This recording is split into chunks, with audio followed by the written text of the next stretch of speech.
กับสบายดีพี่น้องสบายดีสุขสุขคนสมองสบายสบายดียามเสาร์พี่น้องจ้ะเขาสวนคือเก้าสวนมะพริกนี่พี่น้องกำลังเป็นหมาก กำลังเป็นหมากแล้วดอกมะพริกกับโอ้ตัวหล่นตัวนั่นนะลูก ตัวจับตัวหล่นตัวจับเบิดวะหลังจากมันแดดแห้งบ่ดินก็ยังสุ่ม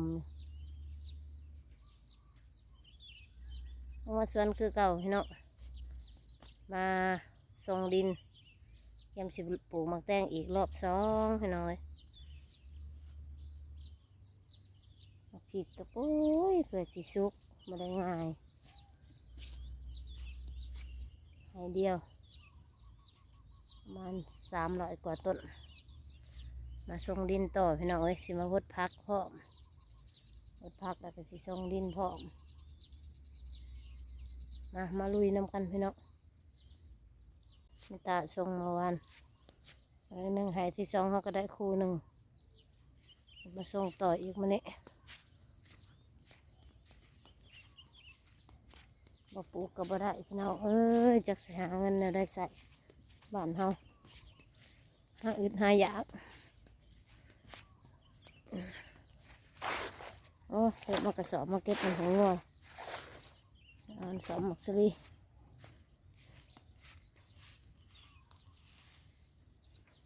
เงินนี่สมพอว่าเงินนี่ประหยัดกินประหยัดใช้เงินหาได้บ่ได้เรื่องง่ายเกิดสิหามาได้นั่นบ่แม่นง่ายๆพุ่นน่ะแม่นความเพิ่นพี่น้องเอ้ยเกิดสิหาได้เงินนี้หาอึดหาอยากหาถูกหายากก็สิได้มาง่ายๆ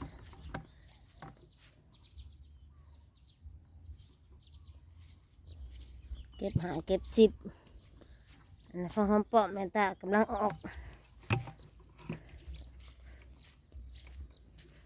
นี่มาพริกรุ่น2นี่ในหอมปอมจะมาหดพักก่อนบ่หดบ่ได้พี่น้องยามนี่มันยามแดดตอนต้องได้หดเสาหดแรงหอมปอมกำลังออกงามงานบักยาวเลยตาหวานเบิดครึ่งโลได้นี่ครึ่งโลน่ะห่างได้นี่ว่าห่างเห็ดห่างธรรมดาได้นี่แมนหวานเบิดโลน่ะเปิดทุกทีครับก็ดีตาว่าอย่ามันนานขึ้นเลยอย่ามันนานใหญ่เลยหวานเอาครึ่งโลก่อนมันสิหวานอีกครึ่งโลในนานขุดไว้แล้วเอาว่าขั้นทาเขาสิหวานรอบเดียวผัดจานมันลกขายน้ำบ่ทันเนาะอย่ามันแก่ขันว่าแล้วนะพี่เนาะก็เลยสิหวานอีกนานนี่น้ำหลังมันนี่ไม่อ่อนผลไปสวรรค์ได้พี่น้องปะสวนไปสวรรค์แล้วมันตาลงมาหดสวนคือเก่าเช่นเคยมาหดก็บ่ได้หาบแล้วนี่คู่ก็แตกเลยกิ่งหนึ่งต้นนี้ก็ยิบหูเอาแตกแล้วเอากระทั่งมาซาบ้านพี่น้องคู่ก็เอื้อยเพิ่นซื้อให้ดอกได้น้ำทิพย์ซื้อให้ก็แตกแล้วคู่ก็เอากระทั่งมาซาบ้านหูเพิ่นขาดบ่แม่นหยังดอกหาบหลายหูจนยอมสิหดพักปุ๊พักบัวแจ่บัวไม่ตากำลังขึ้นงามพี่น้องเลยสิมาหดพักแล้วก็สิมาหดผักหอมแล้วก็สิไปส่งดินแต่เช้าพี่น้องซอยมาพยายามมันแดดเป็นอะไรปลูกรอบก่อนบ่พอใส่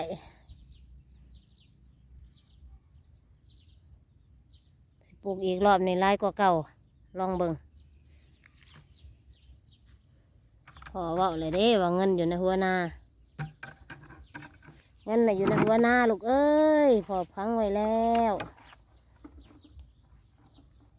ได้แล้วไปขุดเอาเด้อแม่นคักปั้นยังเนาะถือคักอันนี้แหละเพิ่นให้มาขุดเอาเงินอยู่หัวนาเพิ่ เป็นว่าอันคำปาลีหรือว่าประสดให้ลูกให้เต้าเนาะว่าเงินอยู่หัวหน้าอันนี้แล้วเงินอยู่หัวหน้าเพิ่นพังไว้นะก็คือปู่คือฟังนี่แหละพี่น้องเอ้ยปู่ฟังนี่แหละเพิ่นมาฟังเงินไว้ให้อยู่นี่แม่นคักนี่แหละเพิ่นให้เฮาปลูกพังเอาปลูกพืชขายเพิ่นบอกว่าเงินอยู่หัวหน้าอันนี้มักอื้อไม่อ่อนพี่น้องเพิ่นมาปลูกอีก2ให้กำลังขึ้นงามแต่อันนั้นปลูกเท่าไหเดียวอะไรมักอื้อกะเป็นหน่วยลายอยู่ได้ดกเติบอยู่มาเนาะหาบน้ำก่อนพี่น้องเอ้ยนี่เกี่ยมเลยบางคนบ่ไว้หาบน้ำมาไว้แล้วเพิ่นเลยมีผู้ให้มีผู้หาห้าเลยบ่มีผู้อันชอบผู้หาก็ต้องไว้ต้องสู้ต้องหาบบ้านในเฉพาะพ่อแม่แต่งมาให้หาบอยู่แล้วหาบทุกอย่างพี่น้อยหาบน้ำหาบในหาบเวียกหาบงานหาบภาระทุกอย่างก็คือบ้านนี่แหละพี่น้อยสู้ต้องให้เข้มแข็งต้องสู้ถอยบ่ได้นักก็ต้องสู้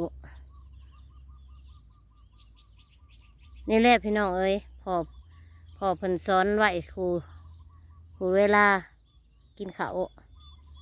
เงินอยู่หัวหน้าพอพังไว้แล้วอยากได้ให้ไปคุดเอาเด้อนี่แหละเพิ่นพังไว้แล้วเงินนี่เพิ่นพังไว้ในนี่แหละ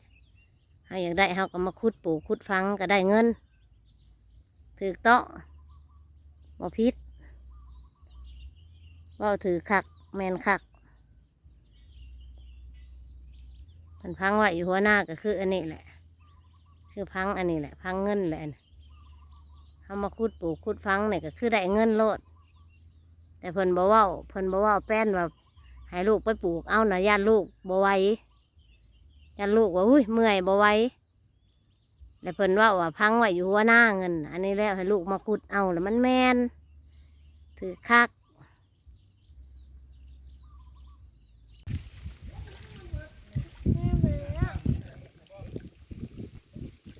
สวัสดีพี่น้องวันนี้มาเล่นขี้ต้ม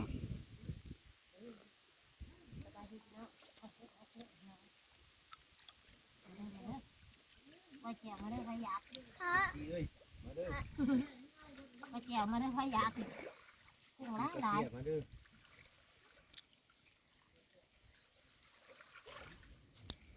ตายใหญ่เพิ่มบ่เอาขนาดนอนกองนี่รออยู่ดิเพิ่มบ่เรียบได้ซะแล้วนะครับเด้อพี่เอ้ยนี่นะว่าท่านได้เก็บเด้ถ่าดูดน้ำเขาเจ้ายังพอได้ลงมาเก็บเนาะทั้งลูกไล่ถึงเพิ่งทุกขนาดปลา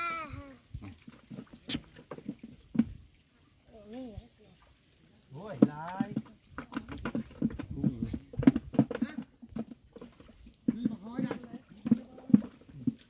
ไอ้นี่ทำเขาก็ได้สิไปดูต้องมาได้สิไปดู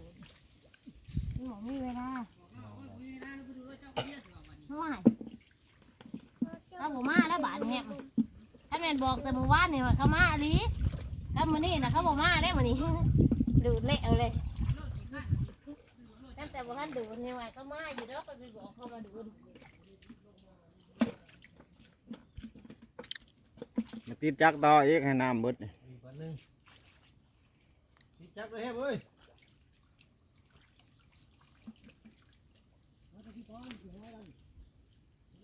ยังน้ำบักหอยอยู่เอาได้ปลาแล้วเขาเอาปลาในมือ เก็บเขาอยู่ได้เลยนะ มาแล้วเก็บเอาปลาใหญ่ขึ้นมาแล้วกันติดจักทน ขอโตมเด้ อันนั้นขึ้นว่าเรื่องนี้ก็ย่านี่บ้านี้มืดเลยปลาเลย ไอ้เลย ผู้โยน เอาให้มา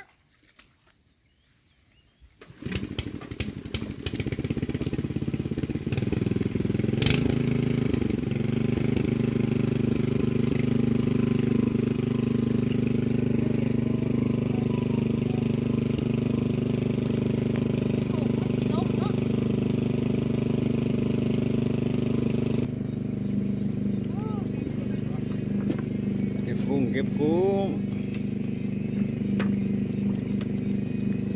น้อยนึงแกงน้อยน้อยว่าแกงเลยครับเลยโอ้นอน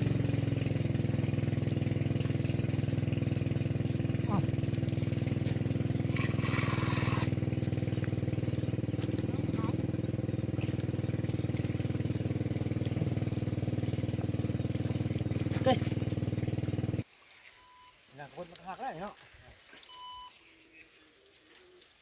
ไปกับหมาบายปลาดุก เออได้เจ้าดาวกับป้าครับได้มาทำมาแป้งนี่นะ นกว่า ปลาในวันวะปลาน้องทำไมครับปลาเชื่อมกูเห็นมันแล้วเอาลูกกระโบกอะไรดีนี่ ปลาซิวผู้น้อง ว่าผู้หญิงฮะ ไปงมกันได้เลยโตเลยปลาดุกทองบอกกัน โอ้ยเนาะ โอ้ย แล้วงมปลาเด็ดๆนี่กินทั้งวันเย็นๆเด้กี่ขับเนาะ เห็นแต่งมบ่ได้แต่บ่มีปัญญาเอาก็คือเก่าหมดแล้ว แล้วขนาด นี่ก็นี่ บ่ได้ปั่นมันนี่บ่ได้ปั่น นี่เป็นเที่ยวดีตา ได้ใช่ยังไม่ได้ ปลาซิวนี่ กระซิว สองขายะอยู่ กระซิวมาหมกมาพี่น้องเอาปลา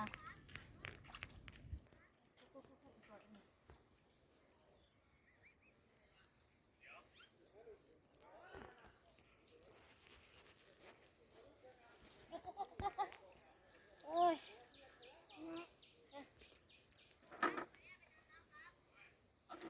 นี่ผัวเอา น้อยอย่าลงมานะลูก มาทันเบิ้งสร้างท่าแล้วนี่น้ำพลาดลงขี้ต้มนี่ หมดน้ำหมดคือเต็มเลย หมดแล้ว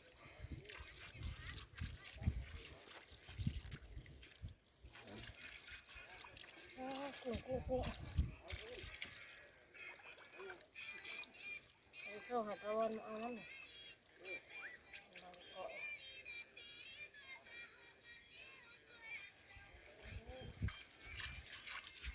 นี่น้องน้ำกันเนาะนี่น้ำขี้ต้ม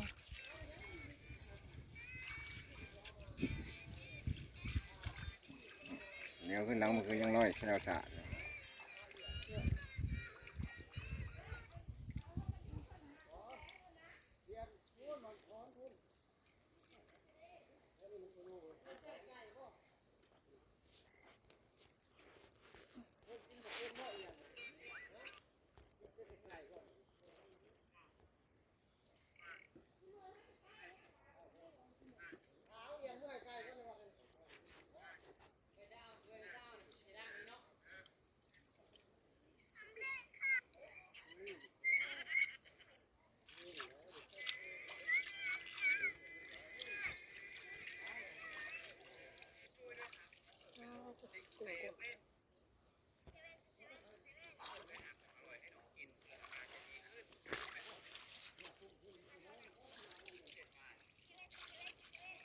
ซิวกับสอง ไอ้ซิวมาเห็ดสมปะเนาะถ้ามันก็ขึ้นนี่ได้ปลาดุกซิวตัวใหญ่ ตัวนี้มก